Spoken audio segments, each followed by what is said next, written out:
I took it serious, but to be honest, I didn't think it'd happen to me.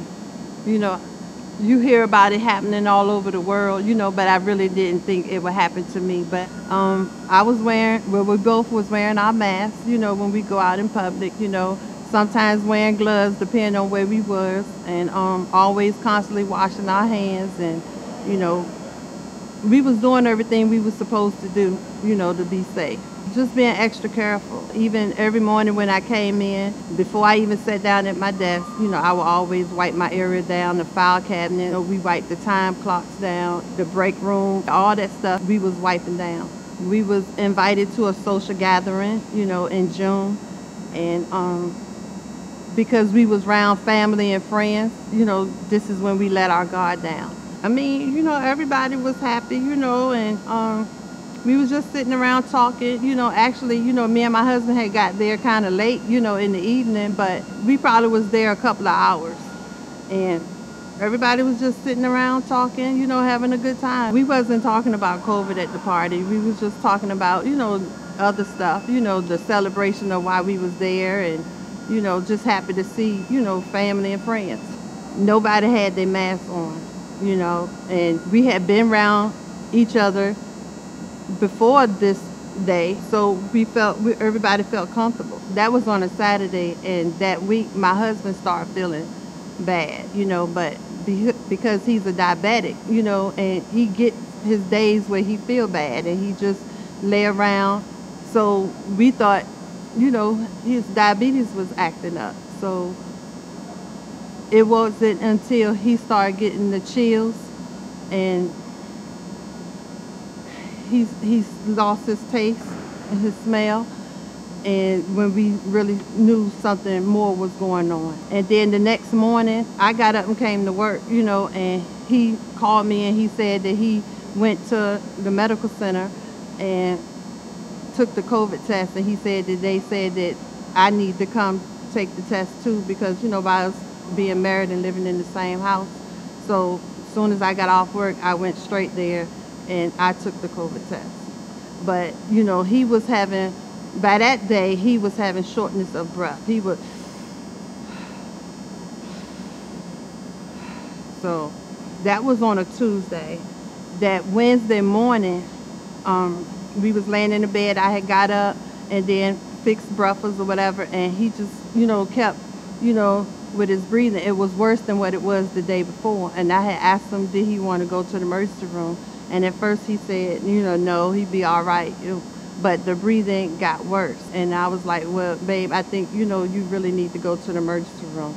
So, but he was so weak that I couldn't take him myself, so I had to call the ambulance to come get him. When the ambulance came and got him, they was asking him questions, and it was like some questions he couldn't even answer. He'll look over there at me. I knew he was scared, and then he went to Centero Hospital, and I got dressed and went over to the hospital, and I wasn't even in the hospital a good 20 minutes. By the time I got there, and the doctor came in the room, and the doctor had said that he had pneumonia in his chest and possibly COVID, and they was giving him another COVID test, and they was going to move him. They was keeping him and moving him upstairs to ICU. They also told me that, that I had to leave because they consider him infected, and not possibly I'm infected too. That was very scary. It was very scary. I mean, I didn't want to leave, but I had no choice. And I knew he was in good hands. I'd rather him be there and let them do whatever they have to do to help him than to be at home. The next day, that Thursday, they called me and told me that I was positive, and the hospital had told him, because by him being in Centero, his came back quicker then, but I didn't get mine back to that Thursday night. I really didn't have, I want to say, symptoms, because I only had a headache, and I always have headaches. I have headaches all the time, so I just blew it off, as a regular headache. They told me that I had to quarantine for 14 days, and then they asked me, was my husband around, because they had his results too, because it was the same place that he had went to that morning. And I said, no, he's actually in the hospital. And she told me that he was positive too, and I said, well, yeah, I know. And again, she just said that if it was anything else that I need, to notify them. The first person I called was my supervisor and notified him. I was scared for my husband, just seeing him, and the way it was affecting him. I was fine as far as myself, because like I said, I was only having headaches, but to look at him and to see in his eyes, I could tell he was scared. That Wednesday is when they admitted him into the hospital, and he was able to call me. And that Thursday, when he was talking, you could tell that it was hard for him to talk. And he had said that they had put him on his stomach, to try to help him breathe. And so I had told him Friday morning, I had said, babe, I could tell that it's hard for you to talk. I said, we'll just text. I said, don't try to call, we're not going to talk to each other. I said, we'll just text. And he was like, okay. And a couple of hours later is when I got a text from him, and he said that they want to put me on a ventilator. As soon as I looked at the text, the phone rang, and it was the doctor, and the doctor, explained to me that he wasn't doing good and that they needed to put him on a ventilator. And I had asked the doctor how long did he think, it would be. And at that time, he said 2 days. And he was like, but I want you to understand that it's a chance that your husband won't wake up. And my heart just fell, and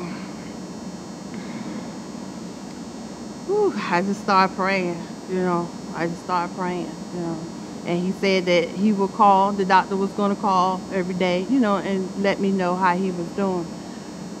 So that Sunday, I called the doctor because I hadn't heard from him, because, I have to sit and wait for them to call me now, because I can't go up there. So when I called the doctor Sunday, and I had asked him how was my husband doing, and he was like, he's not doing too good, and I said, well, are you going to take the ventilator off him? And he was like, no. He was like, we can't take it off right now. He was like, it's up to him right now. It's up to Warren. And he was telling me about Warren's vitals, how everything was going with everything else, with his oxygen level and his kidneys and everything. So, the next couple of days, it was just so hard. I was just waiting for the phone to ring, for them to call me to tell me that, he's off the ventilator. And I just tried to keep myself busy around the house, because I had to keep myself together, for my family, and for Warren, so I could be straight. And I would clean, write down stuff, and people was calling me, texting me. I mean, for a while I had to walk away from my phone and not answer no phone calls and texts, because, it was just so many questions, and everybody, it was overwhelming for me. I had called the doctor on the 5th day. I had called the doctor to see about, how Warren was doing. Again, he was actually in the room with him when I was talking to him that day. But he had told me that he had tried to wean Warren off the ventilator earlier. And he said that Warren was so agitated, and he was trying to pull the stuff off of him. And he said he was, delirious. And it got so bad with him being so agitated. He said his heart level had went up so high that they had to put him back on it to keep him alive, so he wouldn't have a heart attack. That's how bad it had got. After the doctor was telling me what had happened that morning, I had talked to the nurse, and I had told the nurse, I said, well, you know what? I said, my husband is scared. I know he's scared. I said, because that's not him. My husband is not the type that don't do as, somebody, ask him and be that argumentative, per se, trying to get the tubes and stuff off of him. I said, when y'all think you're going to try it again? And she said, well, the doctor said we're going to try it, tomorrow morning. I said, about what time do you think? And she said, well, probably about 9, 10 o'clock. I said, well, can you do me a favor? I said, when y'all do it, I said, can you call me and let me know you're doing it so you could put the phone up to his ear so I could talk to him and calm him down? I said, he need to hear, a familiar voice. I said, my husband never been through nothing like this before, and I know my husband. I said, he's scared, and she said, yes, we could do that. So the next morning, I was sitting around waiting, and then, she finally called, and she was like, okay, she was like, call the room phone. So she said, let me, go in the room so I can answer the phone. And she went in and she had the phone up to his ear for probably about 5-6 minutes, and I was just letting them know how much I loved them. And, I told him, baby, keep fighting. I said, just keep fighting. I said, we've been praying for you, and I know you got this. And